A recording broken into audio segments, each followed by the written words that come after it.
Bien, ça va? Est-ce qu'on est en train d'assister au début de la Troisième Guerre mondiale? We need Greenland, and I think we're going to get it.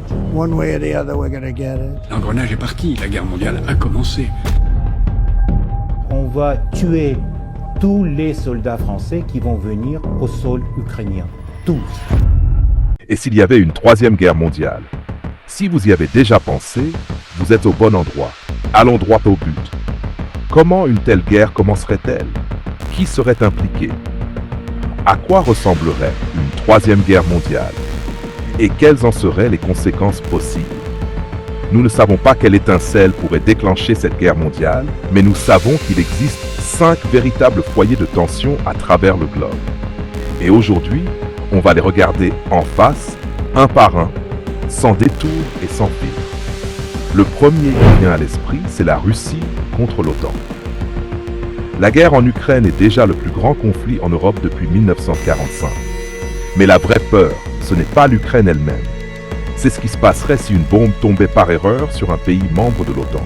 Un drone qui dévie de sa trajectoire. Un missile mal calibré. L'article 5 du traité serait immédiatement activé. Une attaque contre l'un est une attaque contre tous. Et si la Russie commence à perdre sur le terrain, personne n'écarte sérieusement l'hypothèse du recours aux armes nucléaires. Ce n'est plus de la science-fiction. C'est ce que Moscou a menacé de faire, publiquement, à plusieurs reprises. Le deuxième foyer, c'est Taïwan. Pékin n'a jamais caché ses intentions. Taïwan fait partie de la Chine et la réunification aura lieu par la voie diplomatique ou par la force. Si la Chine tente une invasion, les États-Unis ont laissé entendre qu'ils interviendraient militairement. Le Japon, l'Australie et d'autres alliés seraient entraînés dans le conflit. Et pendant que le monde entier regarderait vers le Pacifique, la Russie pourrait en profiter pour ouvrir un nouveau front en Europe. 2 guerres simultanées sur 2 continents, avec les mêmes grandes puissances impliquées des 2 côtés. Le troisième foyer, vous le connaissez déjà, le Moyen-Orient. S'il y a une région où quelque chose semble toujours sur le point d'exploser, c'est bien celle-ci. Une ligne que beaucoup pensaient infranchissable a été franchie. Israël a bombardé des installations militaires et nucléaires en Iran. L'Iran a répondu par la plus grande vague de missiles et de drones jamais lancés contre le territoire israélien. Depuis, le monde retient son souffle. Si l'escalade continue, l'Iran pourrait fermer le détroit d'Ormuz par lequel transite 20% du pétrole mondial. Des bases américaines dans toute la région seraient frappées. Et en arrière-plan, la Russie et la Chine qui ne veulent pas s'impliquer directement, mais qui ont tout intérêt à voir l'Occident s'épuiser dans ce conflit. Le quatrième foyer, c'est la péninsule coréenne. Cette zone reste une bombe à retardement. La Corée du Nord est isolée, imprévisible et dotée d'armes nucléaires. Elle s'est récemment rapprochée de la Russie, lui fournissant des armes en échange de technologies militaires et d'énergie. Un soutien qui pourrait lui donner l'audace d'attaquer la Corée du Sud ou les troupes américaines déployées sur place. Si le Japon était visé, l'escalade serait immédiate. Et si la Chine entrait dans le conflit, comme elle l'avait fait dans les années 1950, on se retrouverait avec la même guerre, mais cette fois avec des ogives nucléaires en jeu de chaque côté de la table. Le 5e foyer est peut-être le plus oublié, et pourtant le plus terrifiant. L'Inde et le Pakistan. 2 pays qui se détestent depuis leur création, qui possèdent chacun plus de 100 armes nucléaires et qui se disputent depuis des décennies le territoire du Cachemire. Une simple confrontation frontalière, un incident mal géré et la situation pourrait dégénérer.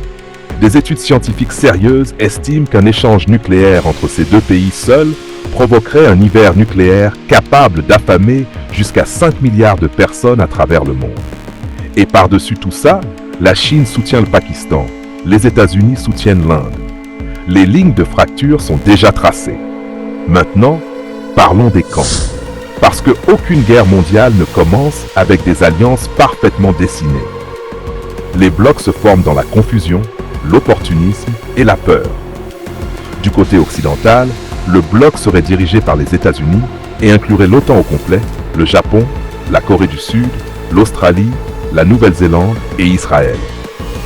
Ce qui les rend redoutables, ce n'est pas seulement leur puissance individuelle, c'est leur capacité à opérer ensemble comme une seule armée. Ils partagent des renseignements en temps réel via le réseau Five Eyes, des yeux et des oreilles presque partout sur la planète. Les États-Unis, à eux seuls, représentent 40% des dépenses militaires mondiales, soit environ 1000 milliards de dollars par an.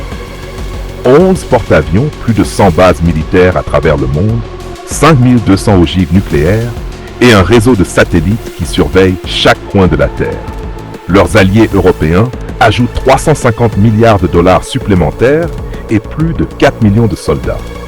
Le Japon dispose d'une armée technologiquement parmi les plus avancées. La Corée du Sud aligne près d'1 million de soldats. Israël possède des drones chirurgicaux, des armes cybernétiques et une expérience de combat que peu d'armées peuvent égaler. En face, le bloc Chine-Russie. Ces deux pays ne sont pas des alliés naturels. Leurs histoires, leurs ambitions et leurs intérêts divergent souvent. Mais ils partagent aujourd'hui quelque chose de plus puissant que n'importe quel traité. Un adversaire commun. Tous deux veulent casser l'ordre mondial dominé par l'Occident. La Russie pour regagner son influence sur l'espace post-soviétique. La Chine pour s'imposer comme la première puissance mondiale. La Russie est imprévisible et agressive. Elle possède plus de 5500 ogives nucléaires et des missiles hypersoniques capables d'atteindre 25 000 km/h, quasiment impossible à intercepter avec les systèmes de défense actuels. Elle maîtrise la guerre hybride, la désinformation, les cyberattaques, la manipulation des opinions publiques. La Chine, elle, dépense plus de 300 milliards de dollars par an en défense. Elle possède la plus grande flotte militaire du monde en nombre de navires, des missiles capables d'atteindre Guam ou Hawaï et une industrie de drones sans équivalent. Mais sa véritable arme n'est pas militaire, c'est économique. La Chine contrôle l'approvisionnement mondial en terres rares, produit plus de 70% des panneaux solaires mondiaux et fabrique l'essentiel des composants électroniques qui font tourner le monde. En cas de guerre, elle pourrait paralyser des économies entières simplement en fermant le robinet de certaines exportations. Autour de ce bloc gravitent l'Iran, la Corée du Nord et potentiellement d'autres pays selon l'évolution du conflit. Et puis il y a ceux qui resteraient en dehors, du moins au début. L'Inde est l'exemple le plus frappant. 1,4 milliard d'habitants, des armes nucléaires, une économie en pleine ascension, l'une des plus grandes armées du monde. Elle coopère avec les États-Unis tout en achetant des armes russes et en maintenant des relations ambiguës avec la Chine. New Delhi ferait tout pour rester neutre le plus longtemps possible. D'autres pays comme le Brésil, l'Afrique du Sud, l'Indonésie ou le Nigeria joueraient un rôle difficile à prévoir, leurs positions variant selon leurs intérêts du moment. Maintenant, à quoi ressemblerait concrètement cette guerre? Tout commencerait probablement dans le silence. Pas de bombes, pas d'explosion. Une cyberattaque massive. Les réseaux électriques de plusieurs capitales tombent en panne simultanément. Les banques ne répondent plus. Les hôpitaux fonctionnent sur leurs générateurs de secours. Les marchés financiers plongent. Les prix du pétrole et des denrées alimentaires s'envolent en quelques heures. La panique s'installe avant même que le premier missile ne soit tiré. Puis vient la guerre déclarée. Les cieux se remplissent de drones autonomes guidés par l'intelligence artificielle, capables de prendre des décisions de tir sans intervention humaine. Des missiles hypersoniques traversent l'atmosphère à des vitesses qu'aucun système de défense ne peut intercepter. Les routes maritimes stratégiques sont bloquées. Le commerce mondial s'effondre. Et quelque part dans ce chaos, quelqu'un prend la décision la plus lourde de l'histoire humaine. Utiliser une arme nucléaire tactique, plus petite qu'une bombe stratégique, mais suffisante pour raser une ville entière. Une fois cette ligne franchie, il n'y a plus de retour en arrière possible. Les deux premières guerres mondiales ont tué respectivement 17 millions et plus de 70 millions de personnes. Rapporté à la population actuelle, un conflit d'ampleur similaire ferait entre 70 et 240 millions de morts.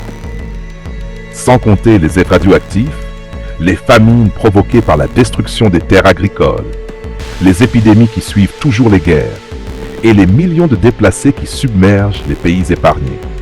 Une troisième guerre mondiale n'aurait probablement aucun vainqueur. Elle détruirait le commerce mondial, fragmenterait Internet, rendrait les institutions internationales comme l'ONU totalement impuissantes et plongerait la planète dans une récession dont personne ne connaît le fond. Ce ne serait pas simplement redessiner des frontières sur une carte. Ce serait décider du visage du monde pour les prochaines générations, si tant est qu'il en reste un à dessiner. C'est pour ça que comprendre ces tensions, les nommer, les analyser froidement, c'est peut-être la chose la plus utile qu'on puisse faire aujourd'hui. Pas pour alimenter la peur, pour refuser l'aveuglement.